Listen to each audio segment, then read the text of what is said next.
Hindu calendar के अनुसार देवउठान एकादशी के दिन तुलसी जी का विवाह शालिग्राम जी के साथ कराया जाता है।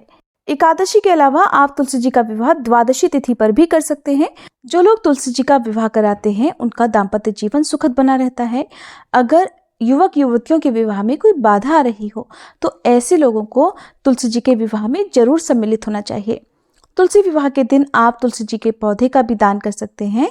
और जो लोग किसी कारण से एकादशी या द्वादशी तिथि के दिन तुलसी जी का विवाह नहीं करा पाते हो, ऐसी मान्यता है कि एकादशी से लेकर कार्तिक पूर्णिमा तक आप किसी भी दिन सुबह से लेकर शाम तक किसी भी समय राहु काल के समय को छोड़कर तुलसी जी का विवाह करा सकते हैं।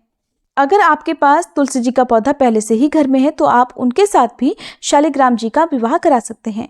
शालिग्राम जी एक पत्थर के रूप में होते हैं। यदि आपके पास ना हो तो आप अपने आसपास मंदिर से भी पुजारी जी से मांगकर शालिग्राम जी को लाकर उनका विवाह कराने के बाद वापस उन्हें जो शालिग्राम जी हैं वो दे सकते हैं।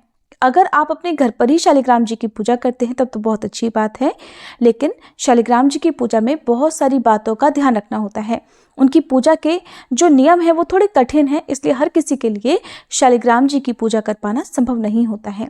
तो यदि आपके पास या आसपास शालिग्राम जी ना हो तो ऐसे में आप भगवान विष्णु की मूर्ति के साथ में या तस्वीर के साथ में भी तुलसी जी का विवाह करा सकते हैं। बस ध्यान रखें कि जो मूर्ति या तस्वीर हो आपके पास उसमें साथ में लक्ष्मी जी नहीं होनी चाहिए। जिस पौधे से आपने तुलसी जी का विवाह किया है उस पौधे का आप चाहे तो दान कर सकते हैं, नहीं तो आप उस पौधे को घर में भी रख सकते हैं। दान आप आसपास मंदिर में दे सकते हैं या फिर उस तुलसी जी के पौधे को आप किसी नदी के किनारे या तालाब सरोवर में या किसी पवित्र जगह पर लगा भी सकते हैं। तुलसी जी का विवाह कराने से परिवार में सुख शांति बनी रहती है। अगर किसी प्रकार की कोई आर्थिक समस्या है तो वो समस्या दूर होती है। हर प्रकार की बाधा और दुर्भाग्य दूर होता है। अविवाहित जो कन्याएं हैं उन्हें अच्छा जीवन साथी प्राप्त होता है। और जो लोग तुलसी जी का विवाह कराते हैं उनको आज के दिन कन्यादान करने जितना पुण्य प्राप्त होता है। तो जो निसंतान दंपति हैं, कहते हैं हमारे हिंदू धर्म में कि कन्यादान महादान में से एक माना जाता है और सभी को कन्यादान का पुण्य जरूर मिलना चाहिए। तो ऐसे में जो निसंतान दंपति हैं उन्हें भी अपने हाथ से तुलसी जी का विवाह जीवन में एक बार कम से कम जरूर करना चाहिए। ऐसी मान्यता है कि देवउठान एकादशी के बाद भगवान श्री हरि जिनकी मनोकामना सबसे पहले पूरी करते हैं, जिनकी विनती सबसे पहले सुनते हैं, वो तुलसी जी ही होती हैं। इसलिए यदि आपकी कोई विशेष मनोकामना हो तो आप तुलसी जी की पूजा करके तुलसी जी के पौधे के पास अपनी मनोकामना को जरूर दोहराएं। तुलसी जी की पूजा जरूर करें। यदि आप तुलसी जी का विवाह नहीं भी करा पाते हैं तो आप देवउठान एकादशी और द्वादशी तिथि को पूरे विधि विधान से तुलसी जी की पूजा करें। तुलसी जी को श्रृंगार की सामग्री जरूर चढ़ाएं। कार्तिक मास में जो लोग कार्तिक व्रत के नियमों का पालन करते हैं उन्हें अच्छे से जानकारी होती है कि कार्तिक के महीने में तुलसी जी को सिंदूर अर्पित नहीं किया जाता है। जिस दिन तुलसी जी का विवाह, चाहे वो देवउठान एकादशी हो या द्वादशी हो, उसी दिन उन्हें सिंदूर अर्पित किया जाता है।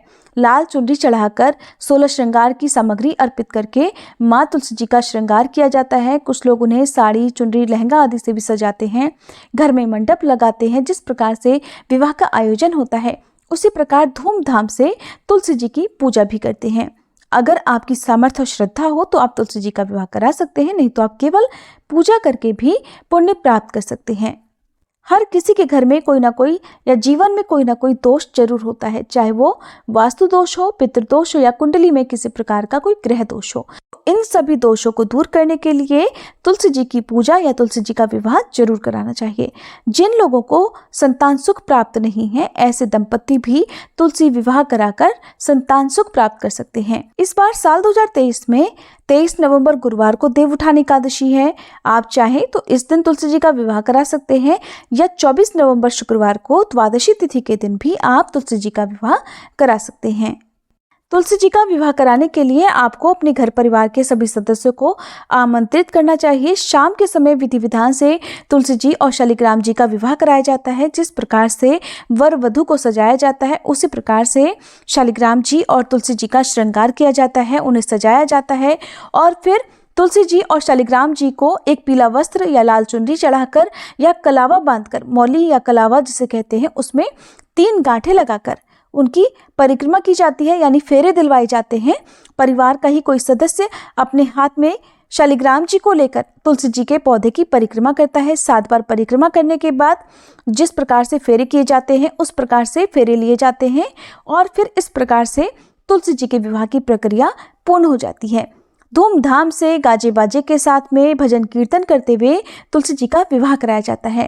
किस प्रकार से विधि विधान से मंत्रों के जाप के साथ तुलसी विवाह करना चाहिए, इसकी अलग से कंप्लीट वीडियो हमारे चैनल पर आपको मिल जाएगी, आप जरूर देखिएगा।